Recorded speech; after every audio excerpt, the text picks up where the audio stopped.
The attack was too devastating for the second tower as well, and not long after it too collapsed, filling the streets with yet more debris and dust. Thousands worked in these towers. No one had any idea how many casualties there were, but that they were mounting horrifically was obvious.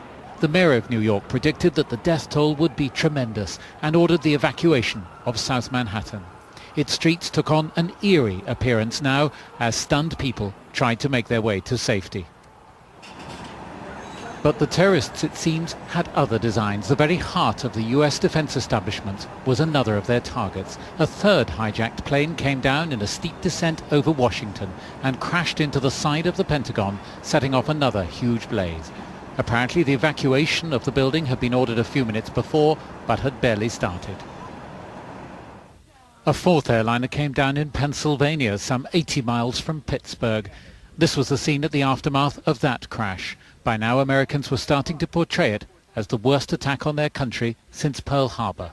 Once again, we see terrorism. We see terrorists, people who don't believe in democracy, people who believe that with the destruction of buildings, with the murder of people, they can somehow achieve a political purpose.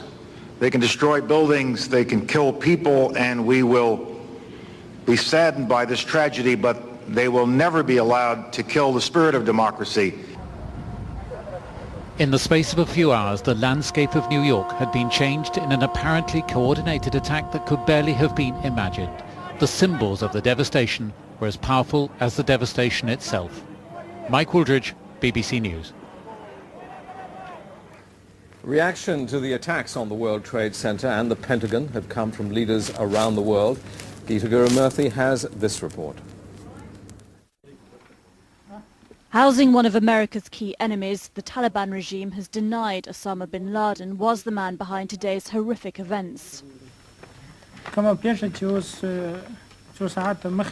Taliban ambassador to Pakistan condemned what he called the terrorist attacks and said they don't allow bin Laden to use the asylum of Afghanistan against any country. If it's not bin Laden, there's speculation it could be a new deadly mix of disaffected Islamic groups. Today, the UN Secretary General said the world is traumatized.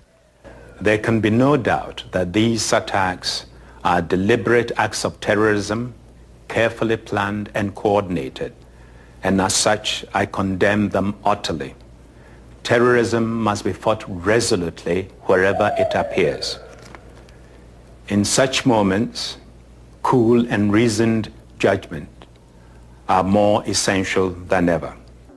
From the Middle East to Asia and Europe, world leaders have joined in condemnation. The Russian President Vladimir Putin said his people felt the pain of the Americans. He said today had proved the need for Russian plans for an international fight against terrorism. Britain too joined in the call for mass condemnation against an attack of mass terrorism. This is not a battle between the United States of America and terrorism, but between the free and democratic world and terrorism. NATO called an emergency meeting. Armed forces are on alert, but it's still not known who carried out this atrocity. The Americans don't know, we don't know, but the clear message to whoever it was is that they will have left a trail behind them, and they can be assured that they will be found. And the international community, the whole international community, will be united in condemning what they've done and making sure that they're not in a position to do it again. Governments everywhere are dazed by the destruction. From Iran, Syria, China, Ghana, words of condemnation. And from Cuba and South Africa, offers of humanitarian aid. And whilst the Bush administration may have incurred increasing wrath, especially in the Muslim world, the question remains, if America is this vulnerable, is anyone safe? Geeta Gurumurthy, BBC News.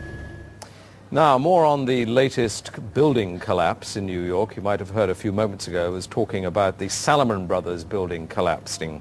And indeed it has. Apparently that's only a few hundred yards away from where the World Trade Center towers were. And it seems that this was not a result of a new attack. It was because the building had been weakened. during this morning's attacks. We'll probably find out more now about that from our correspondent Jane Stanley. Jane, what more can you tell us about the Salomon Brothers building and its collapse? Well, only really what you already know. Details are very, very sketchy. There's almost a sense downtown in New York behind me, down by the World Trade Centers, of just an area completely closed off as the rescue workers try to do their job. But this isn't the first building that has suffered as a result. We know that part of the Marriott Hotel next to the World Trade Center also collapsed as a result of this huge amount of falling debris from 110 floors of the two twin towers of the World Trade Center.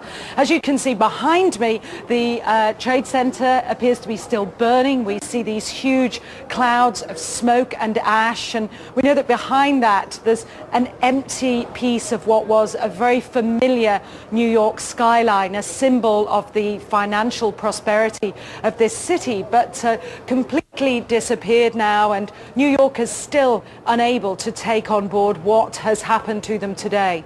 Presumably there were very few people in the Salomon building when it collapsed. I mean, there were, I suppose, fears of possible further collapses around the area. That's what you would hope, because this whole downtown area behind me has been completely sealed off and evacuated, apart from the emergency workers. That was done by the mayor, Rudy Giuliani, much earlier today because of, course, the dreadful collapse of the Twin Towers of the World Trade Center. But New York, very much a city still in chaos. The phones are not working properly, the subway lines are not working properly. And we know that down there near the World Trade Center there are 3 schools that are being turned into triage centers for emergency treatment. And I know that over in New York Harbor, where the famous Statue of Liberty is, there's a field hospital where 1,500 people are being treated. And we have heard, though it's unconfirmed as yet, that 100 New York City police officers have been taken there as well for treatment. But we do need to confirm those figures for the officers. It's now, some 8 hours since the attacks. Is there any estimate yet available of the number of casualties in the World Trade Center? I think we can only go at this point with the words expressed by the mayor of New York, Rudy Giuliani, that it's too frightening to think how many there could be. We know that it's about almost 300 people on the airliners that were used in these attacks. But you've got to remember, this was 9 o'clock in the morning on a Tuesday morning. It's busy in downtown Manhattan, in the financial district then. The World Trade Center itself has 50,000 workers. There are tens of thousands of tourists who go up there every day. The figures are almost too frightening to contemplate. You can understand why nobody yet wants to put a figure on them. Listening to the mayor, Rudy Giuliani, a bit earlier, one of his messages was, business as usual. We won't let this get us down. But presumably, a lot of Manhattan people must have fled the city to Long Island to get away from possible further attacks. Well, a lot of people were certainly trying to, but you remember that very early on all the bridges and tunnels to the city as well as the airports were closed. New York was sealed, essentially. Now, we do know that the Long Island Railroad has begun running again to get people out of the city if they can, and people who can't manage to get out and perhaps lived in that area, they're being offered accommodation in empty school buildings. But certainly I saw earlier on today huge crowds of people desperately trying to walk up upper Manhattan to get as far away as possible. I think nobody really knows how to go or where to go, and you have to remember even now I don't think people can sink in to people what's happened. We haven't for the past hour or so heard much from the people of Manhattan. You're with them there. I mean, what are they saying tonight after this catastrophic attack? As I said, many just cannot believe this has happened, and I've seen big burly men and women with tears in their eyes today, shaking their heads, wondering what on earth is going on. There was a sense of panic. Our reports from the scene were of people just absolutely horrified. And I've already seen some photographs of that a man took down in the downtown area, and it looks like the aftermath of a huge atom bomb or something, just full of debris and of like a white carpeting of snow from all the dust